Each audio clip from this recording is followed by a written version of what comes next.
Hey yo, E Kings Fight News back in the building. Hey, shout out to all the subscribers, man. Keeping them rolling. We keeping things moving here, and Deontay Wilder finally explains why he turned down that lucrative offer from Dazn. Let's get into what he had to say, and my own reaction to this is, I wasn't one of these guys saying, "Oh, Wilder's got to take this offer." Wilder's going to the zone. He's going to the zone. I wasn't saying none of that shit, man.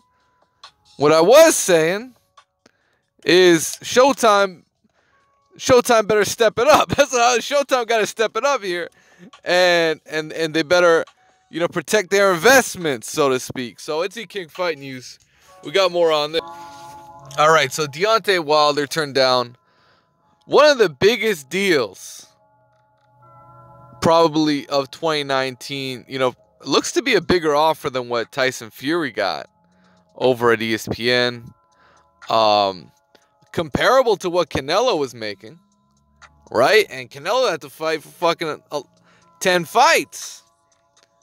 Deontay Wilder turned down a three or four. It was reported. The reports I'm reading is that it was a 4-fight deal worth $120 million. Take that with a grain of salt, whatever it's worth. It's supposed to be $20 million for the first fight. If it was Joshua, it would be $40 million. They had the proposed rematch with Joshua at another $40 million. And then another fight at $20 million. Now, I don't put all these numbers together. Obviously, John Skipper had this plan. Let's get Deontay Wilder and raise these fucking prices. Make these fans pay for it. But you know what? This is what Wilder had to say. Let's get into it. This is what Deontay Wilder had to say. His reasoning behind turning down Dazn. All right, so this is what Deontay Wilder had to say. I said, how can you do a deal if you don't know what the other party's doing? Wilder said to the Schmo, some kind of radio show, what if the fight is worth $3 and you're getting $1? But he's taking the other share of the pot. I'm lowering my standards. That's not right, Wilder said. With the DAZN deal off the table, Wilder is re-upping with Showtime for big money. It's supposed to be similar money to the DAZN deal, but if offers Wilder freedom to fight on other networks, if need be, against the big-name fighters like Joshua and Tyson Fury. And like I said, and I'll say it again, the only way the fight is going to happen is if it's 50-50, Wilder said. I don't care what it is. At this point in time, it's not even about the belts no more, baby. As I see it, I'm the most talked about. I'm the hottest fighter in the world right now. I got one belt, and that means more than any other belt. That's the green belt. So if they, Matchroom Joshua, want to fight and want to be correct, it's going to have to be right down the line. 50-50 split. That's what Deontay Wilder's saying.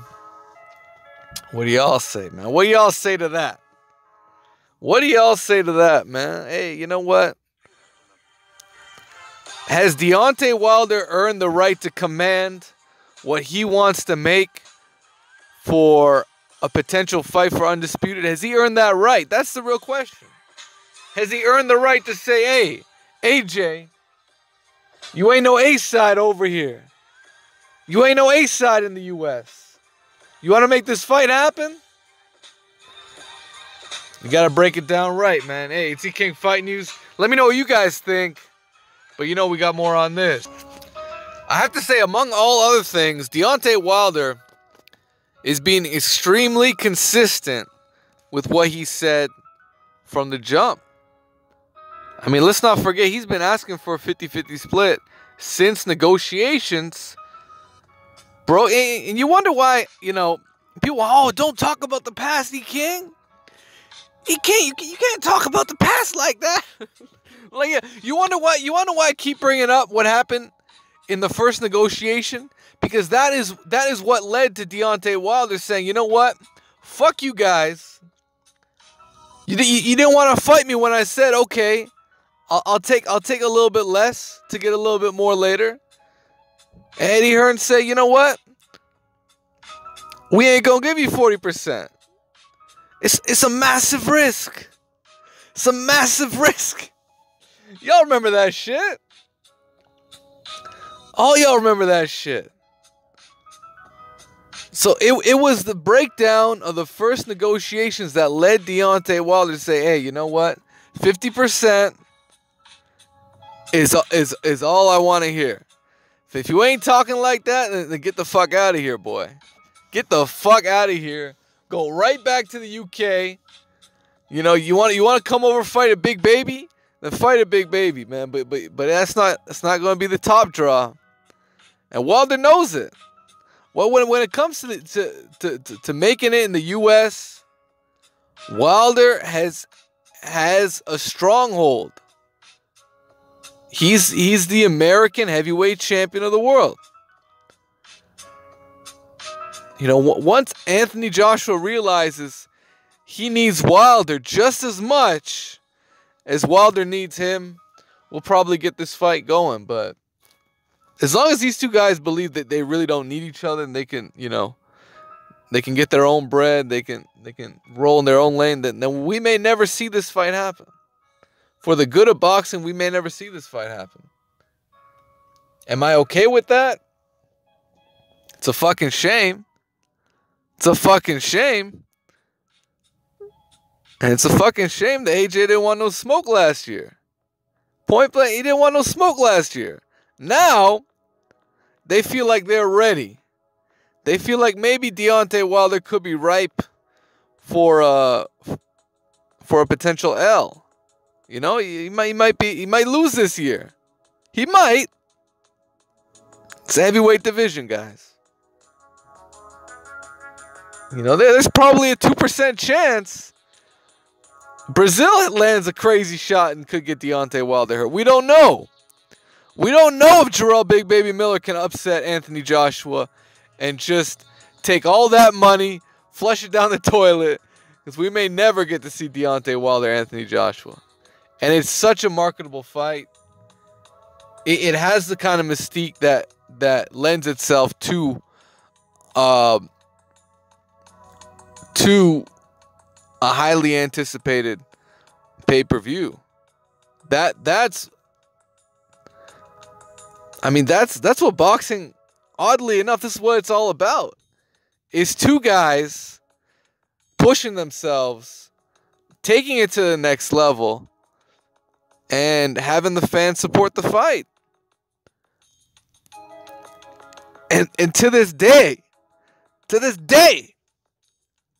in this sport of boxing, it's the only sport that has this much fan support. You know, ain't no NFL fans buying pay-per-views. Ain't no basketball fans buying pay-per-views.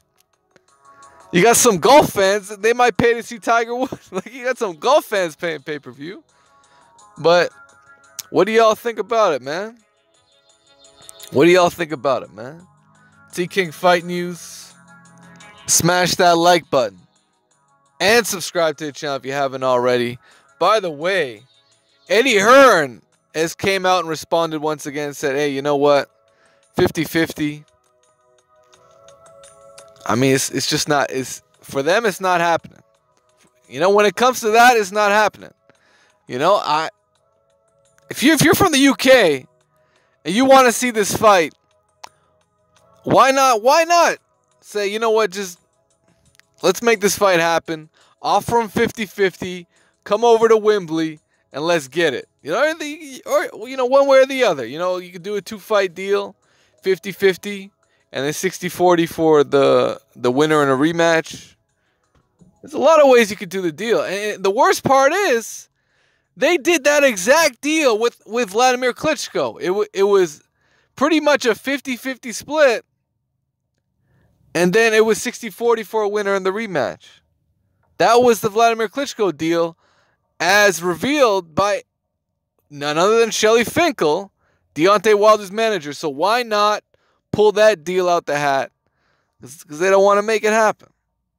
Because they simply put, believe their own hype. Right? Eddie Hearn's got his own little machine behind. He's got Matchroom behind AJ. And the PBC's behind Deontay Wilder. So, you know, it's a bit of a war of platforms here. And we're going to see, you know, only one can prevail. Only one can prevail, guys. So it's going to be really interesting going into 2019. And we'll see how it all plays out. For now, Brazil will be fighting Deontay Wilder.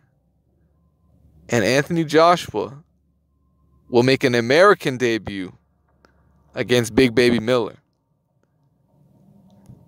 And we'll see how it all plays out. Predictions in the comment section below. What do you guys think? It's King Fight News. Hey, man, peace to all. Smash the like button, and we're out.